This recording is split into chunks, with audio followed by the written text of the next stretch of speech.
Hello friends. तो आज हम जो पढ़ेंगे वो है हमारा पीटी 365 जो इकोनॉमी का है। ठीक है, उसके कुछ ही एक दो चैप्टर ही रह गए हैं, 8 और 9 और 10वां तो 2-2.5 पेज का है। तो मतलब उसके बाद इकोनॉमी ख़त्म हो जाएगी। ठीक है, मैं इसे पहले भी कंटिन्यू करा देता पर इस पर मैंने व्यूज़ देखे काफ़ी कम थे, तो इसके लिए मैंने कराया नहीं। फिर अब मैंने सोचा कि इसको कंप्लीट करा के फिर जब कंप्लीट हो जाएगी उसके बाद एक ही वीडियो में, जैसे 6-7 घंटे की, इस पूरी को एक ही वीडियो में कवर करवा दूंगा। ठीक है, मतलब उसमें क्या होंगे, प्रीलिम्स के जो क्वेश्चन, कुछ रिलेटेड क्वेश्चन अगर आए होंगे पहले के उसमें या फिर टेस्ट सीरीज़ में हमारे आए होंगे, तो उन्हें भी साथ में अटैच कर दूंगा कि इस पोर्शन से ये जो है क्वेश्चन आए हैं। ठीक है, तो आज जो है जैसे 13-14 का इंसाइट का आया नहीं था, तो कुछ करने को नहीं था, तो मुझे लगा कि इसको कंप्लीट करा देता हूँ मैं, तो इसी वजह से जो है इसे स्टार्ट कर रहे हैं अभी। ठीक है, तो देखिए पहला टॉपिक क्या है इसमें, 8वें चैप्टर का, तो इंफ्रास्ट्रक्चर सेक्टर। तो हाल ही में जो नेशनल इंफ्रास्ट्रक्चर पाइपलाइन है NIP, इसके बारे में आपने सुना होगा। तो इसकी 2019 से जो 20 की रिपोर्ट है उसको प्रकाशित किया है, पब्लिक डोमेन में मतलब दिया है वित्त मंत्रालय ने। ठीक है, तो इसमें कुछ संरचनात्मक जो सुधार है वो हुए हैं, तो देखते हैं क्या क्या हुए हैं। सबसे पहले देखिए, सबसे पहले इसमें एक ऑनलाइन डैशबोर्ड लॉन्च किया गया है। डैशबोर्ड क्या होता है, जैसे आप फेसबुक में देखते हैं ना कि यहाँ पे होम है, यहाँ मैसेज है, यहाँ फ्रेंड्स है, तो उसको क्या होता है टाइम टाइम पे अपडेट किया जाता है कि आपके पास किसी का मैसेज आया, किसका गया। तो इस टाइप से जो है अब इसमें भी एक अपडेट ऑनलाइन डैशबोर्ड दिया जाएगा। ठीक है, मतलब आपको पता चलता रहेगा कि इसमें क्या संरचनात्मक जो परियोजना है उनमें क्या अपडेशन हुआ है। ठीक है, तो इस ऑनलाइन डैशबोर्ड को किसने मतलब होस्ट किया है, तो IIG। ठीक है, इंडिया इन्वेस्टमेंट ग्रिड। ये क्या है, इसको जो DPIIT जो मंत्रालय है, उद्योग संवर्धन और आंतरिक व्यापार विभाग है जो, ठीक है, डिपार्टमेंट है जो कि किस मंत्रालय में आता है, तो वाणिज्य एवं उद्योग मंत्रालय। और इन्वेस्ट इंडिया जो कि किस मंत्रालय में आएगा, तो national investment promotion and facilitation agency. इसके अंतर्गत जो ये दोनों मंत्रालय विभाग है, इनके द्वारा जो है इसे लॉन्च किया जाता है। ठीक है, तो ये एक तरह का इंटरेक्टिव जो है ऑनलाइन प्लेटफॉर्म होता है। ठीक है, मतलब आप इंटरेक्टिव क्या होता है, जैसे हम जो ऑनलाइन क्लासेस नहीं करते, इंटरेक्टिव करते हैं ना, क्वेश्चन आंसर पूछ सकते हैं हम वहाँ से, जो टीचर्स होते हैं वो जवाब देते हैं, तो ये भी उसी टाइप से रहेगा। ठीक है, ये क्या करेगा, जो निवेश अवसर है उनके बारे में जो अपडेट है और जो वास्तविक समय होगा, ठीक है, रियल टाइम जो वॉच देखते हैं मतलब उसको, उस पर जो है जानकारी देगा। ठीक है, उसके अलावा देखिए अगर NIP के बारे में बात करें हम, तो जैसे कि फिगर में दिया गया है, तो इसमें इंफ्रास्ट्रक्चर में जो पैसा इन्वेस्ट किया गया फिजिकल 2013 तक, उसको दिखाया गया लाख करोड़ में। ठीक है, लाख करोड़ के अंदर, मतलब लाख करोड़ रुपीज़ के अंदर दिखाया गया। तो सेंटर का जैसे कि यहाँ पे देखिए इंक्रीमेंट दिखाया गया 1.46 1.7 करते करते 3.9। ठीक है, जो फिजिकल ईयर 19 था। ठीक है, उसके अलावा देखिए जो यहाँ पे स्टेट का भी दिखाया गया, प्राइवेट का भी दिखाया गया, कितना कितना किसने किया। ठीक है, अब देखिए इसके बारे में देख लेते हैं NIP के बारे में, ये क्या है। तो जो हमारी 2030 तक जो समृद्धि दर है ना, समृद्धि दर मतलब जो पैसा होता है, ठीक है, जैसे विकास होता है उसमें क्या होता है, हम गरीबी और इन सबको लेके चलते हैं साथ में, एजुकेशन, गरीबी, समृद्धि में सिर्फ हम मात्रात्मक तुलना करते हैं, मतलब जो पैसे में हम इंक्रीमेंट कर गए। ठीक है, तो 2030 तक जो है हमें इसमें इंफ्रास्ट्रक्चर है जो अवसंरचना है जो, इसमें $4.5 ट्रिलियन व्यय करने की जो है आवश्यकता है। ठीक है, उसके बाद देखिए जो लक्ष्य रखा गया 2025 तक कितने का रखा गया, 102 लाख करोड़ रुपए का अवसंरचना जो परियोजनाएं हैं उनमें निवेश करने का। ठीक है, उसके बाद देखिए अगर NIP द्वारा इसे कुशल तरीके से क्रियान्वित और सुव्यवस्थित जो है किया जाएगा NIP द्वारा, NIP की जो रूपरेखा है वो कैसी होगी, तो इसके अंतर्गत एक मास्टर लिस्ट होगी जिसके अंतर्गत हमारे जो आर्थिक और जो सामाजिक अवसंरचना परियोजना है ना, इनकी एक लिस्ट दी गई होगी। ठीक है, जैसे कि यहाँ फिगर में देखिए, तो यहाँ पे देखिए एक मास्टर लिस्ट होगी, उसमें क्या होगा, 100 करोड़ से ऊपर के जो होंगे वो ग्रीन फील्ड जो प्रोजेक्ट्स होते हैं ना, जो नए नए प्रोजेक्ट्स बनते हैं, जैसे कि कहीं पे घर कह रहा हूँ, मॉल वगैरह बड़ी चीज़ जो बनती है, तो वो ग्रीन फील्ड होते हैं नए जो बनते हैं। और जो पुराने रुके हुए काम होते हैं उनको कंप्लीट कराने के लिए, तो वो हमारे ब्राउन फील्ड में आ जाते हैं। ठीक है, तो इन टाइप से जो है एक लिस्ट बनाई जाएगी, प्रोजेक्ट अंडर कंसेप्चुलाइजेशन। ठीक है, इनको जो है डिफ्रेंशिएट किया जाएगा, किस पे कितना जो है खर्च किया जाएगा।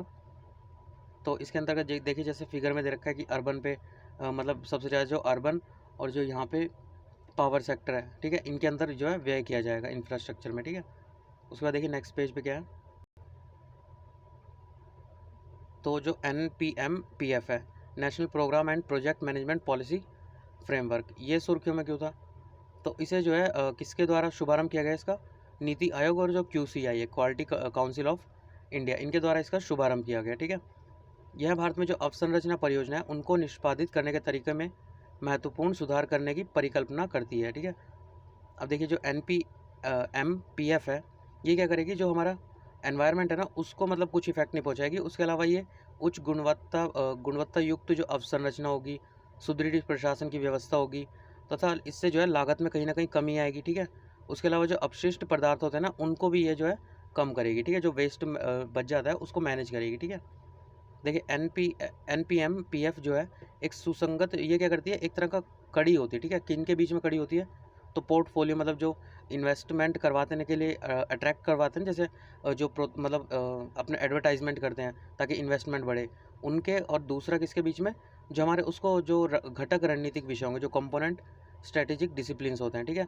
तो इन दोनों के बीच में ये एक कड़ी का काम करेगी, मतलब पैसा आएगा फिर उसको एक स्ट्रेटेजी के अंदर ही आप जो है कहीं पे लगाएंगे ना, तो ये उनके बीच में ये काम करेगी NPM-PF, ठीक है। तो आर्थिक सर्वेक्षण जो 2017 से 18 के अनुसार क्या हुआ था कि जो हमारी आधारभूत अवसंरचना थी, मतलब एक तो अवसंरचना है, ठीक है, जो कि जो हमने पीछे NIP में देखा, वहाँ पे भी 4.5 ट्रिलियन जो है खर्च किया जाएगा 2030 तक वहाँ पे। और यहाँ पे क्या है, आधारभूत जो बेसिक हमारी इंफ्रास्ट्रक्चर है उनमें 2040 तक इतना जो है पैसा निवेश किया जाएगा, ठीक है। तो NPM-PF जो निम्नलिखित के लिए एक कार्य योजना है, इसके अंतर्गत मतलब कौन से जो प्रोग्राम है वो चलाए जाएंगे। तो अवसंरचना विकास के लिए एक प्रोग्राम एंड प्रोजेक्ट मैनेजमेंट जो अप्रोच है उसको बनाया जाएगा। उसके अलावा कार्यक्रम और जो परियोजना प्रबंधन है, मैनेजमेंट है उसका, उसको पेशे को जो है संस्थागत बनाया जाएगा, ताकि जो है इसके अंतर्गत जो इन्वेस्टमेंट है उसको प्रोत्साहन किया जा सके। पेशेवरों की संस्थागत जो क्षमता और सामर्थ्य है उसमें इंक्रीमेंट की जाएगी, मतलब बड़ो वृद्धि की जाएगी, ठीक है। उसके बाद देखिए जो लॉजिस्टिक सेक्टर है, ये क्या होता है, मतलब कोई भी जैसे सामान हमारा होता है तो एक स्टेट से दूसरी स्टेट में जो है, मतलब यहाँ पे पैकिंग करना, यहाँ पे अनपैकिंग करना, उसे ट्रैवल करवाना, ये हमारा सारा लॉजिस्टिक में आ जाता है, ठीक है। तो इसके अंतर्गत एक MMLP जो प्रोजेक्ट है, मल्टी मॉडल लॉजिस्टिक पार्क है, वो असम का जो जोगी घोपा है यहाँ पे स्थापित किया जाएगा, ठीक है। मतलब जो हमारा बेसिक जो लॉजिस्टिक पार्क था, ये उसका एक परिष्कृत मतलब एक अपडेटेड वर्जन है, ठीक है। मतलब इसमें जैसे उसमें क्या था, रेल और सड़क का यूज़ किया जाता था जो पहले लॉजिस्टिक पार्क होते थे। अब इसके अंतर्गत जो है मूल्यवर्धित सेवाएं भी यूज़ होंगी, मतलब जैसे जो हवाई एयर में जो ट्रैवल होगा सामान लॉजिस्टिक, या फिर वाटरवेज से जो पानी के रास्ते से जो ट्रैवल करेंगे, ठीक है, ये सब भी इसमें इंक्लूड किया गया अब MMLP में। जैसे कि देखिए यहाँ फिगर में दिखाया गया है, तो जैसे कि यहाँ मुंबई लॉजिस्टिक पार्क से जैसे 10 टन के 3 ट्रक आए, उसे यहाँ पे भेजा गया लॉजिस्टिक पार्क में। यहाँ से 30 टन के एक ट्रक में जो है इसे भेज दिया गया दिल्ली लॉजिस्टिक पार्क आया, फिर 10-10 टन करके गुड़गांव, नोएडा, और ऐसे ऐसे जो है दिल्ली में चला गया, ठीक है। ये सब फिगर क्या है, पूरा लॉजिस्टिक सेक्टर है हमारा। तो इसके बाद अब इनलैंड वेज जो वाटर वेज होंगे और एयर होगा, इसको भी इसमें इंक्लूड किया गया MMLP में, ठीक है। तो जो MMLP है उसको जो भारत माला परियोजना है उसके तहत ही जो है विकसित किया जाएगा, जिससे जो हमारे हवाई, सड़क, रेल, जलमार्ग संपर्क है वो प्रदान करेंगे, ठीक है। उसके बाद देखिए इससे पूर्व जो है 2017 में भी देश भर में जो है 35 MMLP जो है विकसित करने के लिए एक कार्यक्रम प्रारंभ किया गया था, जो कि कंप्लीट नहीं हो पाया, ठीक है। राष्ट्रीय लॉजिस्टिक नीति जो है उसमें भी जो है MMLP के विकास पर बल दिया गया है, ठीक है, नेशनल लॉजिस्टिक पॉलिसी में। उसके बाद देखिए इसके बाद क्या है, जो MMLP है, ठीक है, उनको जो सामरिक स्थल होते हैं वहाँ पर उनका विकास किया जाए, ठीक है। सामरिक स्थल कैसे होंगे, जैसे कि जिनकी कनेक्टिविटी अच्छी हो। जैसे अभी आपने देखा असम का जो जोगी घोपा है वो कहाँ पे है, जो जैसे ये ब्रह्मपुत्र जा रहे हैं इसके किनारे पे यहाँ पे है, ठीक है। तो वहीं पे एक पुल भी है, ठीक है। असम पे आप देखेंगे तो 3 के करीब 3 या 4 जो है पुल हैं जो ब्रह्मपुत्र को क्रॉस करते हैं, ठीक है। तो वहाँ से जो पुल है वो सीधे यहाँ पे मेघालय के अंदर खुलता है, ठीक है। तो इसकी वजह से उसकी कनेक्टिविटी काफ़ी अच्छी है, ठीक है। कनेक्टिविटी में सब कुछ आ जाता है, हमारा एयर भी आ जाता है, ठीक है। इनलैंड जो होता है मतलब वाटरवेज होंगे वो भी आ जाएंगे, और जो रोडवेज होंगे ये सब जो है कनेक्टिविटी में आ जाएंगे। तो वहाँ पे सामरिक स्थलों में इसका विकास होगा। इससे क्या होगा, जो हमारी लॉजिस्टिक लागत होगी उसको जो है तर्क संगत बनाने में ये सहायता करेगा, ठीक है। और इसकी प्रतिस्पर्धात्मकता जो है उसमें भी जो है सुधार करेगा। उसके अलावा देखिए जो हमारे जो लॉजिस्टिक लागत है वो अगर हम कंपेयर करें तो हमारी GDP का 13 से 14% है, जो कि जो वर्ल्ड में मतलब वैश्विक स्तर पे अगर देखें तो 7 से 8% से काफ़ी ज़्यादा है, ठीक है। उसके अलावा देखिए अगर इसके कारण देखें उच्च लॉजिस्टिक लागत के, तो सबसे पहले परिवहन के एक ही वर्ग का जो है अधिक उपयोग करना, जो कि सड़क है, ठीक है। सड़क का ऑलमोस्ट 60% यूज़ किया जाता है। इसके अलावा जो अविकसित सामग्री प्रबंधन अवसंरचना है उसकी वजह से भी, उसके अलावा जो हमारे अंतर्राज्यीय माल आवाजाही होती है उस पर जो टोल टैक्स होता है, ऐसी जो है संबंधित जो प्रक्रियात्मक जो जटिलताएं हैं, ठीक है, इन ये सब क्या है रीज़न है उसके। उसके बाद देखिए MMLP के लाभ की बात करें तो इसका लाभ क्या होगा, तो जो ये पार्क होते हैं वो निर्बाध जो मल्टी मॉडल माल स्थानांतरण है उसको सक्षम बनाए रखने की दिशा में आधारभूत संरचना को स्थापित करने में सहायता करेंगे, ठीक है। क्योंकि इनकी कनेक्टिविटी क्या होगी, निर्बाध क्यों होगा, क्योंकि कनेक्टिविटी क्या होगी, ज़्यादा होगी, ठीक है, जिसकी वजह से निर्बाध मल्टी मॉडल माल स्थानांतरण होगा। उसके अलावा ये मशीनीकृत जो भंडार गृह या फिर जो कोल्ड स्टोरेज होते हैं, ऐसे विशेष भंडार समाधान को भी स्थापित करने में सहायक होंगे, ठीक है, कनेक्टिविटी की वजह से। अगेन ये जो मूल्यवर्धित सेवाएं होती है, जैसे हमारे सीमा शुल्क, जो समाशोधन, संगरोध जो क्षेत्र होते हैं, क्वारंटाइन जोन्स होते हैं, परिरक्षण जो सुविधाएं हैं, उसके अलावा भंडारण प्रबंधन सेवाएं, इनके संदर्भ में भी हेल्प करेगा, ठीक है। यहाँ जो अंतिम चरण की विनिर्माण गतिविधियाँ, जैसे कि श्रेणीकरण करना, उसका पृथक्करण, लेबलिंग करना, फिर उसको पैक करना, पैकेजिंग जिसे बोलते हैं, आदि जो है संपन्न की जा सकेगी, ठीक है। कनेक्टिविटी अच्छी है तो कहीं से किसी भी सामान की अगर ज़रूरत होगी तो तुरंत हमें मिल जाएगा वहाँ पे, ठीक है। उसके अलावा देखिए भारत सरकार जो लॉजिस्टिक है उस क्षेत्र को व्यवस्थित करने के लिए जो नए कानून के निर्माण पर विचार करिए। तो ये कानून क्या है, तो जो हमारा वाणिज्य एवं उद्योग मंत्रालय है उसके द्वारा जो 1993 का माल बहुविध परिवहन अधिनियम था उसको जो रिप्लेस करेगा वो क्या होगा, तो NLEAPS इस नामक जो है कानून को निर्मित किया गया, national logistic efficiency and advancement predictability and safety act, इस पर जो है विचार किया जा रहा है इसको बनाने के लिए, ठीक है। तो इसमें जो है ऐसे कानून के माध्यम से सरकार का लक्ष्य क्या होगा,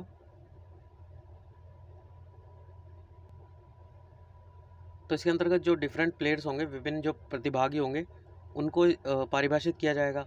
एक सरल जो विनियामक पारिस्थितिकी तंत्र होगा उसका क्रिएट किया जाएगा उसे, ठीक है। उसके अलावा जो लॉजिस्टिक लागत है उसको वर्तमान में 14% है GDP का, उसको जो है 10% से कम करने की कोशिश की जाएगी, क्योंकि इससे भारतीय अंतर्राष्ट्रीय बाजार में जो घरेलू वस्तुएं होंगी उनकी कीमत जो है अधिक हो जाएगी, ठीक है। उसके अलावा देखिए जो हमारी रैंकिंग है लॉजिस्टिक परफॉर्मेंस इंडेक्स में, उसमें सुधार होगा, जो कि वर्तमान में 44वां स्थान था 2018 के अकॉर्डिंग, ठीक है। तो अगला जो टॉपिक है वो है सड़क परिवहन या फिर रोडवेज। तो निर्माण परिचालन हस्तांतरण मॉडल के लिए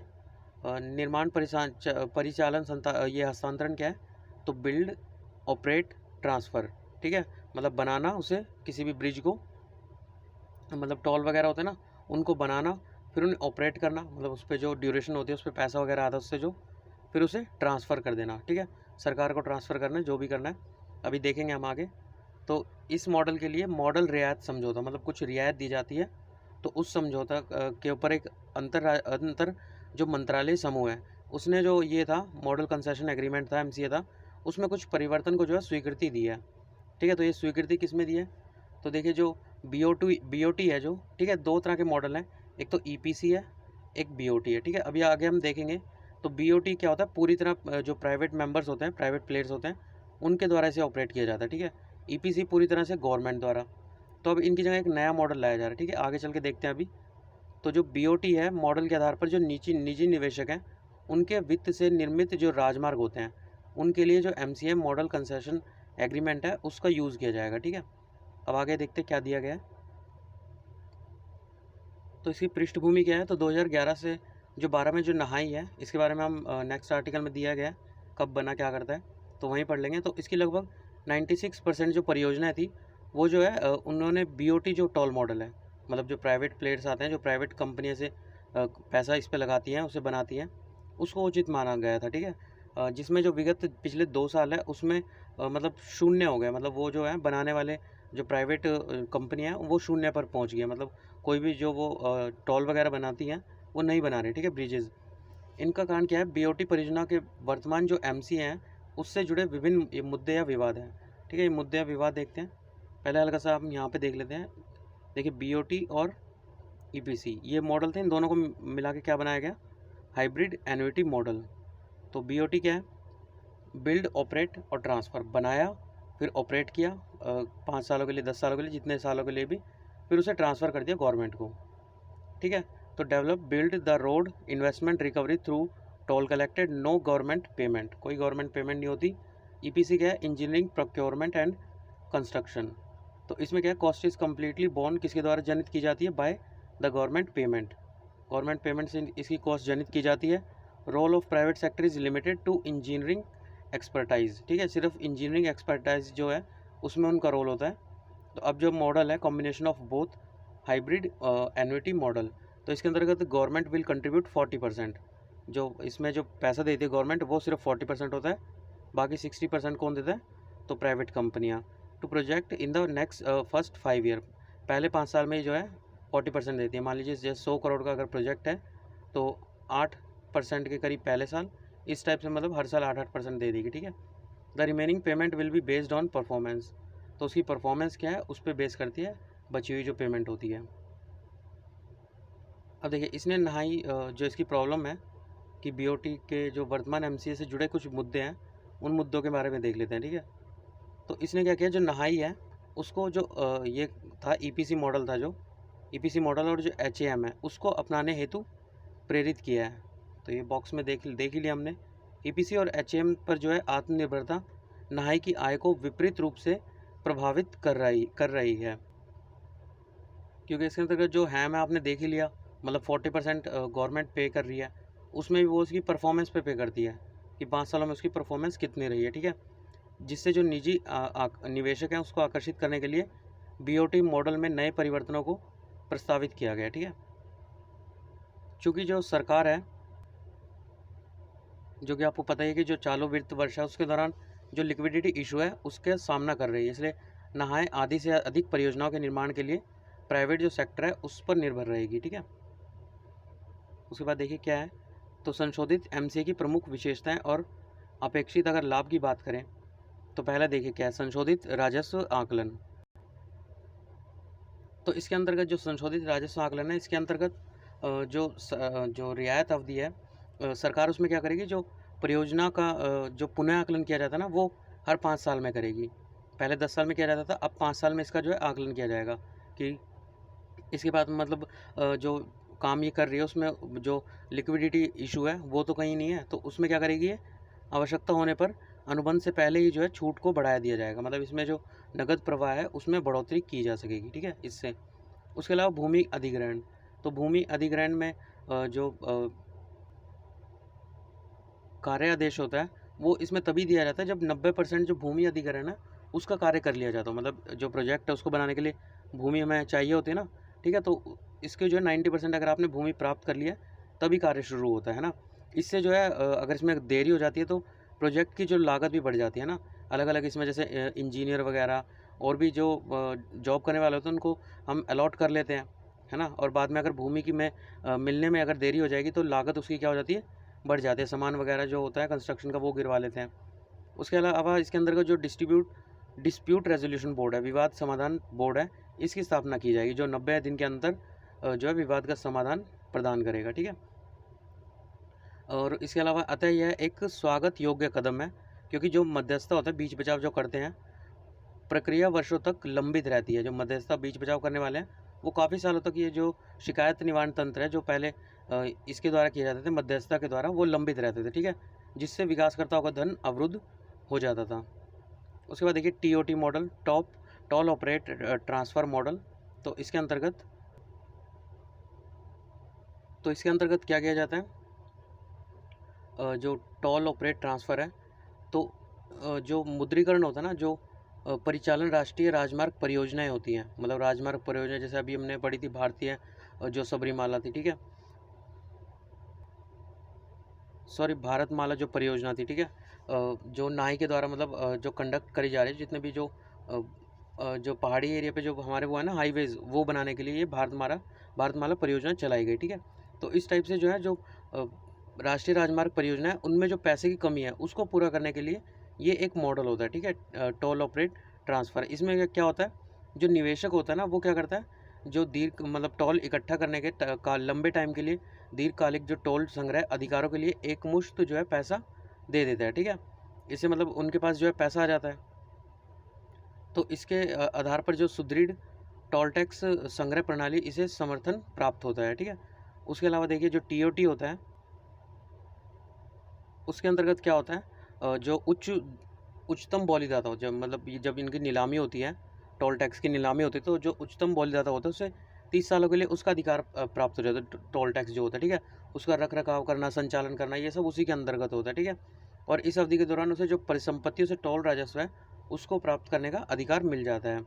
जो ये मॉडल है वो निवेशकों के लिए आर्थिक आकर्षण का केंद्र है। मतलब जिनके पास जो पैसा जिनके पास है वो इस टाइप से जो है टोल को खरीद लेते हैं और काफ़ी लंबे टाइम तक उनसे टोल टैक्स वसूल करते हैं, ठीक है। इनसे उनका आकर्षण इसकी तरफ हो जाता है, क्योंकि इन्हें शून्य से अवसंरचना परियोजना विकसित करने की आवश्यकता नहीं होती। इन्हें बना बनाया टोल उन्हें मिल ही जाता है, ठीक है। सिर्फ उन्हें बस पैसा पे करना होता है, उनके बाद उन्हें टोल मिलता रहता है, ठीक है। तो इस मॉडल में जो है बीओटी मॉडल में विद्यमान जो गंभीर जोखिम साझाकरण संबंधी अक्षमता थी उसको जो है दूर करने का रास्ता मिल गया, ठीक है। और नियमित रूप से जो निवेश होते हैं उनके लिए नवीन निधियां जो है संग्रहित की गई, ठीक है। उसके बाद देखिए नेक्स्ट पेज पे क्या दिया गया है। तो ये है मोटर व्हीकल एग्रीगेटर गाइडलाइंस, ठीक है, मोटर वाहन एग्रीगेटर दिशा निर्देश। तो हाल ही में जो सड़क परिवहन और राजमार्ग मंत्रालय उसने मोटर वाहन एग्रीगेटर दिशा निर्देश 2020 जारी किया था, ठीक है। इसके बारे में संबंधित तथ्य देख लेते हैं। सबसे पहले क्या है एग्रीगेटर, ये कौन होता है। तो एक तरह का डिजिटल जो है मध्यस्थ होता है, ठीक है, डिजिटल मध्यस्थ होता है। जैसे कि आप ओला उबर वगैरह बुक करते हैं तो आपको एक एप्लीकेशन के थ्रू करते हैं ना, ठीक है। तो आपके और जो ड्राइवर है उसके बीच में ये एग्रीगेटर की तरह काम करता है, ठीक है। तो इन दिशा निर्देशों को जारी करने का उद्देश्य क्या है। तो जो साझा गतिशीलता है उसको जो विनियमित मतलब रेगुलेट करना और यातायात की जो भीड़ और प्रदूषण है उसको कम करना, ठीक है। उसके अलावा व्यापार में सुगमता, ईज़ ऑफ डूइंग बिजनेस, ग्राहक सुरक्षा होगी, ड्राइवर के कल्याण संबंधी उपायों को इससे प्रोत्साहित किया जा सकेगा। तो ये शेयर मोबिलिटी क्या होता है, जो मतलब जो पैसेंजर शेयर करके चलाते हैं ना, आपस में 2 या 3 4 ऐसे शेयर करके एक ही व्हीकल में जाते हैं, ठीक है, उसको कंट्रोल करना। तो इन गाइडलाइंस के अनुसार जो है जो एग्रीगेटर होते हैं उसके अपने व्यवसाय को जो है चलाने हेतु राज्य सरकार से लाइसेंस लेना अनिवार्य कर दिया गया है, ठीक है। एग्रीगेटर को विनियमित करने के लिए जो केंद्र सरकार होती है उसके द्वारा जारी जो गाइडलाइंस है उनका राज्य सरकार द्वारा पालन किया जा सकता है, ठीक है। मतलब कंपलसरी नहीं है, किया जा सकता है पर राज्य सरकार द्वारा, ठीक है। और ये गाइडलाइंस जो है राज्य सरकारों की ओर से एग्रीगेटर के लिए एक जो विनियामक मतलब रेगुलेटर ढांचा स्थापित करेंगे, ठीक है, ताकि यह सुनिश्चित हो सके कि एग्रीगेटर अपने कार्यों के प्रति जवाबदेह और जिम्मेदार दोनों है, ठीक है। उसके बाद देखिए तो इस गाइडलाइन से होगा क्या। तो एग्रीगेटर को एक तो रेगुलेट किया जाएगा, ठीक है। एग्रीगेटर ऐप और जो वेबसाइट होते हैं उसके संबंध में अनुपालन शर्तें जो लागू की जा सकेंगी, किराया विनिमय का तरीका, ड्राइवरों को कल्याण, नागरिकों को सेवा और सुरक्षा सुनिश्चित करना आदि इसमें सम्मिलित किए जाएंगे, ठीक है। अब देखिए इसके बाद आया नहाई। तो जो नहाई है national highway authority of India उसके द्वारा जो है सेबी के पास एक आवेदन प्रस्तुत किया गया जिसमें जो INVIT मॉडल है उसके तहत 35,000 करोड़ रुपए की 19 परियोजनाएं जो है प्रारंभ की गई है, ठीक है। अब देखिए ये क्या है, देखिए इसकी फुल फॉर्म क्या है INVIT की। तो इंफ्रास्ट्रक्चर इन्वेस्टमेंट ट्रस्ट, ठीक है। पहले इसी को देख लेते हैं होता क्या है ये। तो इसके माध्यम से जो है जो ये होता है INVITs, ये वस्तु तो क्या होता है जो म्यूचुअल फंड होता है ना उसकी तरह होता है सेम। म्यूचुअल फंड क्या होते हैं, जैसे आप पैसा कहीं से लेते हैं, ठीक है, उसको फिर कहीं और इन्वेस्ट कर देते हैं और अपने उनमें से जो आता है उसमें से एक आएगा हिस्सा इनको मतलब पे किया जाता है, ठीक है। तो इसी टाइप से ये भी काम करते हैं। जो अवसंरचना जो परियोजनाएं होती हैं उसमें व्यक्तियों और संस्थागत निवेशकों को निवेश की अनुमति प्रदान करते हैं। तो इससे क्या होगा, जो अवसंरचना परियोजनाएं हैं उनमें क्या होगा, पैसे का इनफ्लो बढ़ जाएगा, ठीक है। तो ऐसे निवेश में जो निवेश जो करता है उसको रिटर्न के रूप में क्या देते हैं, एक आय का हिस्सा प्राप्त हो जाता है, ठीक है। अब देखिए अगर संबंधित इसमें तथ्य देखें तो 2019 के दिसंबर में जो केंद्रीय मंत्रिमंडल ने जो नहाई है उसको जो सेबी रेगुलेशन एक्ट 2014 है, ठीक है, उसके अंतर्गत निर्धारित जो गाइडलाइंस थी उसका पालन करने के लिए जो भारतीय न्यास अधिनियम 1882 था उसके तहत जो INVIT इसकी स्थापना करने की स्वीकृति प्रदान की है, ठीक है। मतलब पैसे का इनफ्लो बढ़ाना है नाई को। अभी पीछे जैसे बताया था कि वो भारतमाला जो परियोजना है वो नाई के द्वारा ही जो है कार्यान्वित की जा रही है, ठीक है। 27,000 किलोमीटर के करीब का जो है हाईवेज बनाया जा रहा है आउटर बाउंड्री पे। तो उसका उद्देश्य क्या है, अपनी परिसंपत्तियों का मुद्रीकरण करना, मतलब पैसे का इनफ्लो बढ़ाना, और मुद्रीकरण के माध्यम से जुटाई गई जो धनराशि है उसका उपयोग सड़क क्षेत्र में आगामी निवेश हेतु किया जाएगा। ठीक है, तो इन्वेट हमने देख ही लिया क्या होता है ये। उसके अलावा देखिए, यह सड़क और अवसंरचना क्षेत्र में जो सार्वजनिक खर्च है उसको बढ़ावा देने हेतु वित्त पोषण के जो वैकल्पिक स्रोत है उनका दोहन करने के लिए सरकार की योजनाओं का हिस्सा बनेंगे। ठीक है, अब इसके लाभ देख लेते हैं।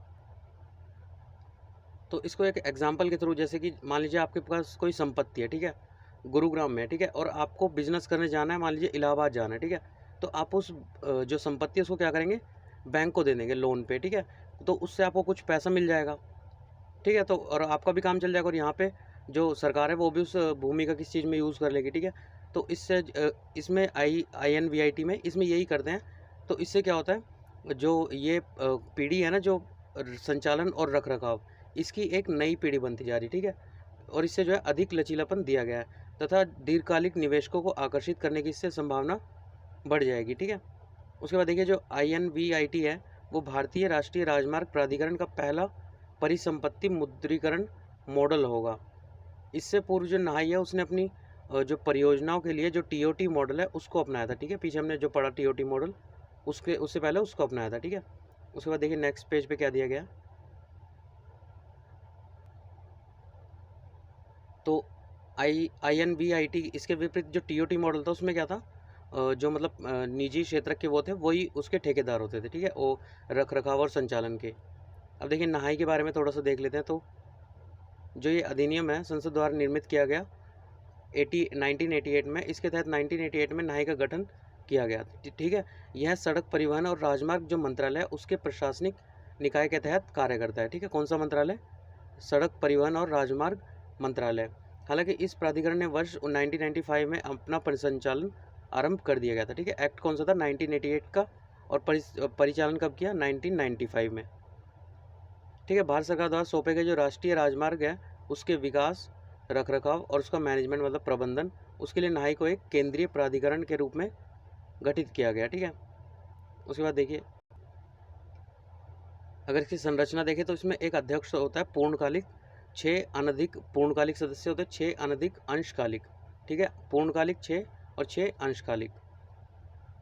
अंशकालिक सदस्य केंद्र सरकार द्वारा नियुक्त किए जाते हैं, जो ये 6 नियुक्त किए जा रहे हैं। ठीक है, अन्य संबंधित तथ्य देख लेते हैं। तो data link and project management software, तो यह जो नहाई द्वारा आरंभ किया गया जो क्लाउड आधारित, मतलब जो जहाँ पे सॉफ्टवेयर अपनी वो एप्लीकेशन, मतलब जैसे आप मूवी वगैरह डाउनलोड करते होंगे तो वहाँ पे अच्छा खासा स्पेस होता है क्लाउड में। ठीक है, तो क्लाउड आधारित और आर्टिफिशियल इंटेलिजेंस जो AI कृत्रिम बुद्धिमत्ता है, AI होती है जो, उससे संचालित बिग डेटा एनालिटिक प्लेटफॉर्म है। ठीक है, इसे आरंभ करने के साथ ही जो नहाई है उसने पूर्णतः डिजिटल होने वाला निर्माण क्षेत्र का प्रथम संगठन बन गया। ठीक है, प्रीलिम्स में अगर बाई चांस आ जाए कि निर्माण क्षेत्र का प्रथम संगठन मतलब डिजिटली कौन बन गया, पूर्णतः डिजिटल जो है। ठीक है, तो नहाई। उसके अलावा देखिए, सभी परियोजना से संबंधित जो प्रलेखन है, अनुबंध संबंधी निर्णय अनुमोदन अब केवल इस पोर्टल के माध्यम से ही किए जाएंगे, जितने भी जो हमारे परियोजनाएं होती है। ठीक है, उसके अलावा इससे जो विलम्ब संबंधी समस्या है उसका समाधान होगा। ठीक है, ऑनलाइन कर दिया गया। साथ ही जो त्वरित निर्णय लेने में सहायता प्राप्त होगी, इससे जो रिकॉर्ड होता है उसके गुम होने की संभावना 0 हो जाएगी। ठीक है, और एवं वह यह कहीं से भी जो है कार्य करने की सुविधा प्रदान करने के साथ साथ पारदर्शिता में सुधार आदि जैसे लाभ भी प्रदान करेगा। ठीक है, उसके बाद देखिए अगला क्या है। तो रेलवे समर्पित मालभाड़ा गलियारा डेडिकेटेड फ्राइट कॉरिडोर।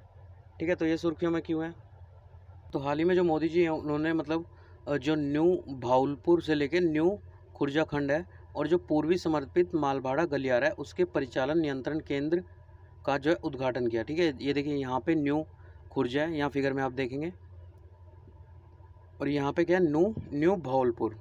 ठीक है, मतलब इतना सा पार्ट है और 351 किलोमीटर के करीब है ये। ठीक है, तो अन्य संबंधित तथ्य देख लेते हैं। तो ज्ञातव्य है कि जो ये पार्ट है वो उत्तर प्रदेश के जो खुर्जा है और भावलपुर उसके बीच 351 किलोमीटर का एक खंड है। ठीक है, ये हमारा जो पूरा वो है वो यहाँ सहनेवाल से लेके और ये दनकौनी, ठीक है, यहाँ तक है। और इसका नाम क्या पूरा, तो पूर्वी समर्पित मालभाड़ा गलियारा। ठीक है, तो इसी का एक छोटा सा पार्ट है ये। तो इसका एक खंड है, जबकि जो पूर्वी समर्पित मालभाड़ा गलियारा है उसका अत्याधुनिक जो परिचालन है नियंत्रण केंद्र प्रयागराज यहाँ पे स्थित है। ठीक है, उसके अगर अत्याधुनिक परिचालन नियंत्रण केंद्र की बात करें तो वहाँ वो कहाँ पे है, प्रयागराज में। ठीक है, तो जो ये है डेडिकेटेड फ्राइट कॉरिडोर है, इसके बारे में देख लेते हैं। तो ये DFC होता क्या है, मेनली जो उच्च गति और उच्च क्षमता से रेलवे कॉरिडोर होते हैं। ठीक है, माल ढुलाई के लिए, विशेष रूप से जो माल वस्तु और जीन्स होते हैं उनके परिवहन के हेतु निर्मित इन्हें किया जाता है। ठीक है, प्रति ट्रेन अगर अधिकतम माल परिवहन और माल ढुलाई बाजार है जो उसमें अपेक्षाकृत अधिक महत्वपूर्ण हिस्सेदारी प्राप्त करने के उद्देश्य से इन्हें बनाया जा रहा है। ठीक है, ताकि माल की ढुलाई मतलब तेज़ी से हो सके। उसके अलावा वर्तमान जो DFC है उसके तहत माल परिवहन जो है हेतु 2 विशिष्ट एवं समर्पित रेलवे मार्गों का विकास किया जा रहा है। मतलब अभी जो किया जा रहा है करंट में, एक पूर्वी समर्पित मालभाड़ा गलियारा, एक पश्चिमी समर्पित मालभाड़ा गलियारा। ठीक है, पूर्वी आपने देख ही लिया। उसके बाद देखते हैं नेक्स्ट पेज पे। तो इसके अतिरिक्त 4 और ऐसे गलियारे हैं, उप गलियारे हैं। तो कौन से ईस्ट कोट या फिर पूर्वी घाट जो कि खड़गपुर से विजयवाड़ा, ईस्ट वेस्ट या पूर्व पश्चिम कोलकाता से मुंबई। ठीक है, फिगर को जूम करके देख लेना। नॉर्थ साउथ या उत्तर दक्षिण दिल्ली से चेन्नई, सदर्न या दक्षिणी चेन्नई से गोवा। ये चारों क्या है, उप गलियारे हैं। ठीक है, ये फिगर में दिए हुए हैं यहाँ पे। ये देखिए यहाँ पे ये रेड दोनों, ठीक है, ये ग्रीन हो गया, ये पर्पल हो गया। तो जो ये है EDFC है, ईस्टर्न डेडिकेटेड फ्राइट कॉरिडोर। तो EDFC वस्तुतः क्या है, पंजाब में जो लुधियाना है उसके निकट जो स्थित है साहनेवाल। ठीक है, अभी हमने पिछले पेज पे देखा जो वहाँ से पश्चिम के बंगाल के जो दनकुनी है, ठीक है, वो भी हमने फिगर में देखा। वहाँ तक 1856 किलोमीटर लंबा एक मार्ग है। ठीक है, जिसमें दोहरे विद्युतीकरण जो डबल इलेक्ट्रिसिटी रन करती है रेल पथ होंगे, ये 6 राज्यों से होकर गुजरेगी। ठीक है, कौन से राज्य है, तो यूपी, दिल्ली, हरियाणा, पंजाब, राजस्थान जैसे उत्तरी क्षेत्र के कुछ भागों में स्थित विद्युत संयंत्रों के लिए कोयले को आपूर्ति जो पूर्वी कोयला क्षेत्र है उससे जोड़ेगी इसे। ठीक है, और इसकी कनेक्टिविटी से क्या होगा, जो राजस्थान से जो परिष्कृत जो इस्पात आता है, खाद्यान्न आते हैं, सीमेंट है, ठीक है, उर्वरक है, चूना है, पत्थर का जो है भारत के जो पूर्वी क्षेत्र हैं, इन सब चीज़ों का भारत के जो पूर्वी क्षेत्र होंगे उनमें स्थित जो इस्पात संयंत्र तक परिवहन करने के लिए और सामान्य वस्तु है उनका परिवहन करने के लिए यूज़ किया जाएगा। ठीक है, इसके तहत जो उत्तर प्रदेश का कानपुर और पंजाब का जो लुधियाना है उसमें लॉजिस्टिक पार्कों की स्थापना की जाएगी। ठीक है, तो हमने अभी पढ़ा ही है यहाँ पे पीछे कि लॉजिस्टिक पार्क क्या होता है। इसे जो PPP है, पब्लिक प्राइवेट पार्टनरशिप है, उसके माध्यम से एक जो स्पेशल पर्पस व्हीकल होता है ना, उप SPV, उसका गठन इसमें विकसित किया जाएगा। ठीक है, अब देखिए जो ईस्ट हमने पढ़ ली, ईस्टर्न। अब वेस्टर्न डेडिकेटेड फ्राइट कॉरिडोर, तो यह जो राष्ट्रीय राजधानी क्षेत्र है उसमें स्थित जो दादरी है यूपी में, उसको मुंबई के जो JNPT है, जवाहरलाल नेहरू पोर्ट है, उससे जोड़ेगा। ठीक है, उत्तर प्रदेश के दादरी को JNPT से। ठीक है, यह 6 राज्यों से होकर गुजरेगा और इसे दादरी में जो है पूर्वी गलियारों से जोड़ना जाना प्रस्तावित है। ठीक है, इसके लिए मुंबई, गुजरात, जयपुर राष्ट्रीय राजधानी क्षेत्र उसमें लॉजिस्टिक पार्कों की जो है स्थापना की जाएगी।